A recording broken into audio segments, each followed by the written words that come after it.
Hi friends, কেমন আছো তোমরা সকলে? আশা করি সকলে ভালো আছো। মৌ লাইফস্টাইলের নতুন একটা ব্লগে তোমাদের সকলকে স্বাগত।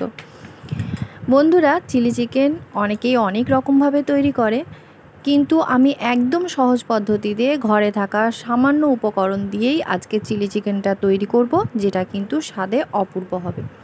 তার জন্য আমি নিয়েছি প্রথমে চিকেনটা কিন্তু আমি হাড় সমেতই নিয়েছি, তোমরা চাইলে বোনলেসও নিতে পারো। এবার চিকেনগুলোকে খুব ভালোভাবে পরিষ্কার করে ধুয়ে নিয়ে জল ঝারিয়ে ওর মধ্যে দিয়ে দিচ্ছি নুন, গোলমরিচের গুঁড়ো, সুন্দরভাবে ভাজার পর রং আসার জন্য কাশ্মীরি লঙ্কার গুঁড়ো, আর দিয়ে দিচ্ছি কর্নফ্লাওয়ার বা অ্যারারোট।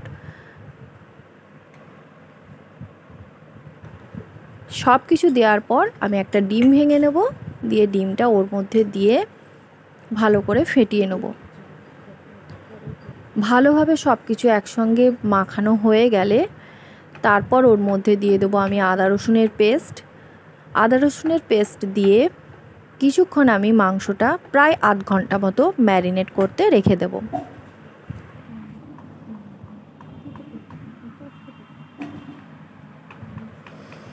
আর চিলি চিকেনের জন্য আমার লাগছে গ্রেট করা আদা, রসুন, কয়েকটা কাঁচা লঙ্কা, কিউব করে কাটা ক্যাপসিকাম আর পাপড়ি ছাড়ানো পেঁয়াজ। এইটা হলেই কিন্তু একদম দারুণ স্বাদের চিলি চিকেন তৈরি হয়ে যাবে। এবার আমি 1 চামচ সোয়া সস নিচ্ছি, তার সঙ্গে কিছুটা জল দিয়ে দিচ্ছি। এরপর নিচ্ছি আমি 1 চামচ চিলি সস। এখানে কিন্তু আমার টমেটো সসটাই সবচেয়ে বেশি দিতে হবে, তাই 3 চামচ টমেটো সস নিয়ে নিচ্ছি।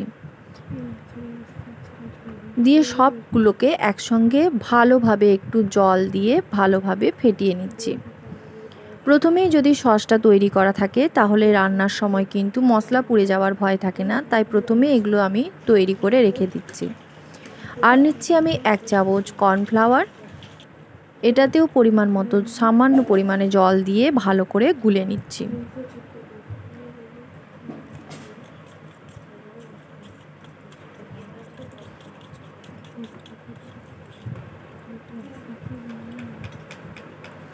এবার চিকেনগুলোকে ম্যারিনেট করে যে রেখেছিলাম সেইগুলোকে কড়াই সাদা তেল দিয়ে তেলটা গরম হয়ে উঠলে ভালোভাবে তখন ভেজে নেব। যেহেতু চিকেনগুলোতে কাশ্মীরি লঙ্কা গুঁড়ো দিয়েছিলাম, সেহেতু চিকেনগুলো ভাজার পর খুব সুন্দর একটা কালার আসবে। বন্ধুরা, এইভাবে চিলি চিকেন করে একবার বা দেখো, খুবই সহজ পদ্ধতি, অথচ খেতে কিন্তু ভীষণ দুর্দান্ত হয়। অবশ্যই বাড়িতে কিন্তু তোমরা একবার ট্রাই করে দেখো। চিকেনগুলো ভাজার সময় কিন্তু গ্যাসের ফ্লেমটাকে বাড়ালে চলবে না, একদম লো ফ্লেমেই কিন্তু সময় নিয়েই চিকেনগুলোকে আস্তে আস্তে ভাজতে হবে। তাহলে কিন্তু চিকেনগুলো ভাজাটাও খুব সুন্দর হবে আর রঙটাও খুব ভালো আসবে। চিকেনগুলো দেখো আমার ভাজা হয়ে গেছে, এবার আমি এটাকে তুলে নিচ্ছি।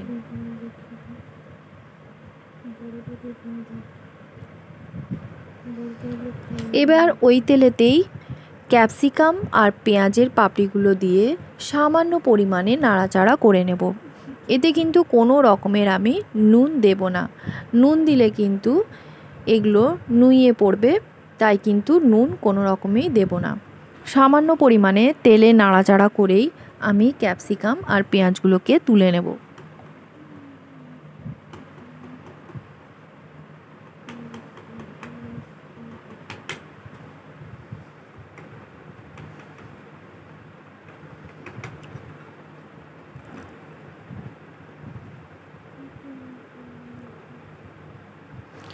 এবার ওই তেলেতেই দিয়ে দেব আমি রসুন কুচি, তারপরে দিয়ে দেব আদা কুচি।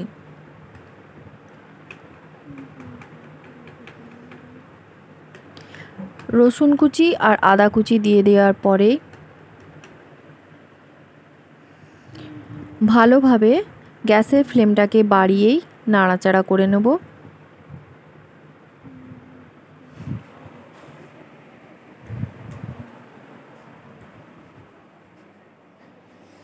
তারপর যে সসটা তৈরি করে রেখেছিলাম সেই সসটা ওর মধ্যে দিয়ে দেব। সসটা দিয়ে ভালোভাবে মিশিয়ে নিয়ে ওর মধ্যে খুবই সামান্য পরিমাণে হাফ চামচ মতো হলুদ গুঁড়ো দিয়ে দেবো, আর দিয়ে দেবো আমি কাশ্মীরি লঙ্কার গুঁড়ো। এর ফলে কিন্তু রঙটা খুব সুন্দর আসবে।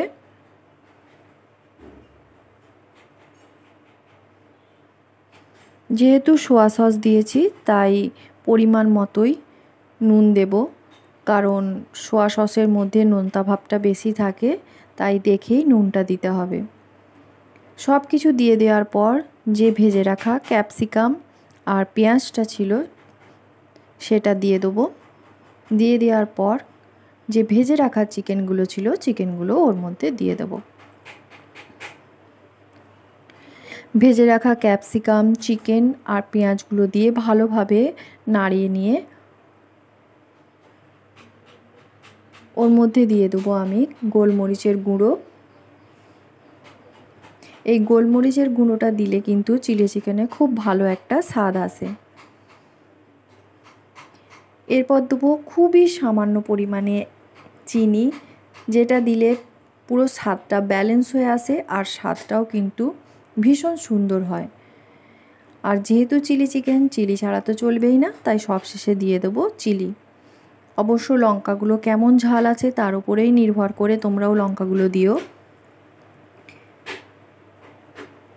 এবার সবশেষে যে গুলে রাখা কর্নফ্লাওয়ারটা ছিল সেটা দিয়ে সামান্য পরিমাণে নেড়ে নিলে কিন্তু তৈরি হয়ে যাবে একদম সহজ পদ্ধতিতে তৈরি সেরা স্বাদের চিলি চিকেন।